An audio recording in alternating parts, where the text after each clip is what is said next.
नमस्कार, स्वागत आप हरियाणा न्यूज 24 पर। मैं हूं प्रिंस लांबा। हरियाणा प्रदेश के अंदर उस समय खलबली मच गई रेवेन्यू डिपार्टमेंट में, राजस्व विभाग के अंदर उस समय हड़कंप मच गया जब खुद राजस्व मंत्री विपुल गोयल के हत्थे एक तहसीलदार चढ़ जाता है। जब खुद मंत्री विपुल गोयल एक तहसीलदार के खिलाफ चार्जशीट जारी करने के आदेश दे देते हैं, एक तहसीलदार के खिलाफ विभागीय जांच शुरू करने के आदेश दे देते हैं। आखिर कैसे जो है ये तहसीलदार मंत्री के हत्थे चढ़ गया, क्या जो है बड़ा कांड इस तहसीलदार ने किया है, सब कुछ विस्तार से बता देते हैं। सब कुछ विस्तार से बताते हैं। सबसे पहले बता दें कि मामला जो है रेवाड़ी जिले का है, जहां पर मंत्री विपुल गोयल लोगों की जन समस्याएं सुनने के लिए पहुंचे थे और इसी बीच एक समस्या जो है स्वतंत्रता सेनानी के परिवार की तरफ से आती है, जिसमें वो बताते हैं कि उनकी 5 एकड़ जमीन पर जमीनी जो रिकॉर्ड है राजस्व विभाग में, उसमें हेरफेर करके धोखाधड़ी करके किसी और ने उस पर कब्जा जमा लिया, जबकि वो जमीन उनकी है, उनसे संबंध रखती है। और ये सुनते ही मंत्री विपुल गोयल भड़क उठे और उन्होंने तत्कालीन तहसीलदार के खिलाफ चार्जशीट पेश करने के आदेश दे दिए। तत्कालीन जो तहसीलदार है उसके खिलाफ विभागीय जांच शुरू करने के आदेश दे दिए और यहीं से जो है ये तहसीलदार मंत्री विपुल गोयल के निशाने पर आ गया, हत्थे चढ़ गया। अब ये जमीन का मामला कौन से गांव का है, कैसे जो है रिकॉर्ड में हेरफेर की गई, वो आपको बता देते हैं। मामला रेवाड़ी जिले के गांव बास रतनथल का है, जिसमें एक स्वतंत्रता सेनानी की 5 एकड़ जमीन पर फ्रॉड करने की शिकायत सामने आई थी। समिति ने इस गंभीर अनियमितता को संज्ञान लेते हुए तत्काल कार्रवाई के निर्देश दिए। मंत्री ने अधिकारियों को स्पष्ट चेतावनी दी कि ऐसे मामलों में किसी भी तरीके की लापरवाही बर्दाश्त नहीं की जाएगी।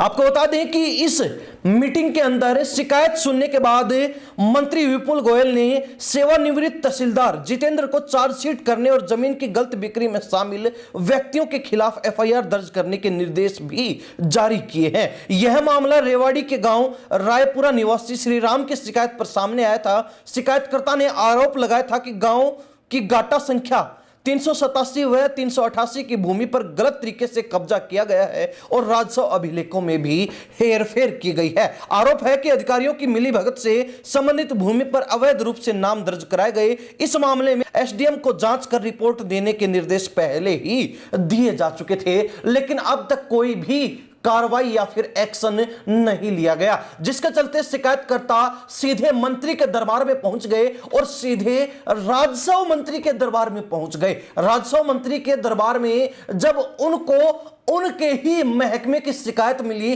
तो वो तिलमिला उठे, वो गुस्से से लाल हो उठे और उन्होंने तुरंत प्रभाव से आला अधिकारियों को उस तत्कालीन तहसीलदार को चार्जशीट करने के निर्देश दे दिए। यानी कि एक तरीके से देखा जाए तो उस समय जो तहसीलदार था, जिस पर यह आरोप शिकायतकर्ता द्वारा लगाए गए हैं कि उनकी जमीन के रिकॉर्ड में गड़बड़ी करने का काम किया गया था अन्य लोगों के साथ अधिकारियों द्वारा मिली भगत करके, तो ऐसे में अब यह तहसीलदार जो है सेवानिवृत्त हो चुका है, लेकिन रिटायरमेंट के बाद भी इस तहसीलदार की कहीं ना कहीं लंका लगने वाली है, क्योंकि खुद रेवेन्यू डिपार्टमेंट जिस मिनिस्टर के अंडर आता है, विपुल गोयल ने इस मामले में संज्ञान लेकर उस तहसीलदार के खिलाफ जांच करने के, कार्रवाई करने के आदेश दे दिए हैं। अब देखने वाली बात यह है कि हरियाणा प्रदेश के अंदर राजस्व विभाग कैसे जो है भ्रष्टाचार का अड्डा बनता जा रहा है। आए दिन एसीबी की रेड हो रही है, आए दिन कर्मचारी और अधिकारी पकड़े जा रहे हैं, आए दिन पटवारी और उनके सहायक पकड़े जा रहे हैं,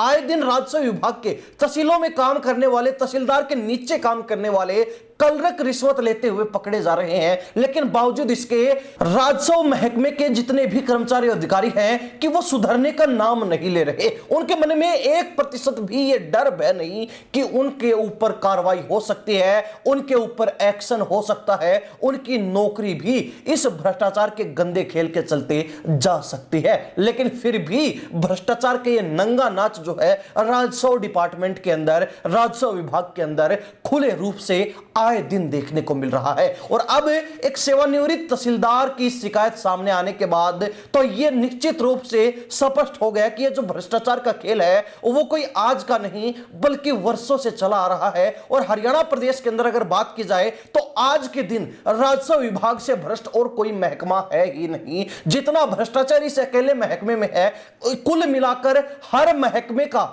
इतना भ्रष्टाचार होगा जितना भ्रष्टाचार इस अकेले एक विभाग में है, जो अब खुलकर सामने भी आ रहा है। आए दिन इसी महकमे से जुड़े भ्रष्टाचार के मामले उजागर हो रहे हैं। तो अब देखने वाली बात यह है कि खुद मंत्री विपुल गोयल ने इस मामले में एक्शन लेने के आदेश दिए हैं, तो क्या उनके आदेश माने जाएंगे? लेकिन सवाल यह भी उठता है कि अगर मंत्री इस मामले में दखल अंदाजी ना करते तो क्या इस स्वतंत्रता सेनानी की शिकायत पर कोई कार्रवाई ही नहीं होती, जो काफी समय से शिकायत देकर कार्रवाई का इंतजार कर रहा है? क्या उसकी शिकायत पर कोई सुनवाई नहीं की जाती?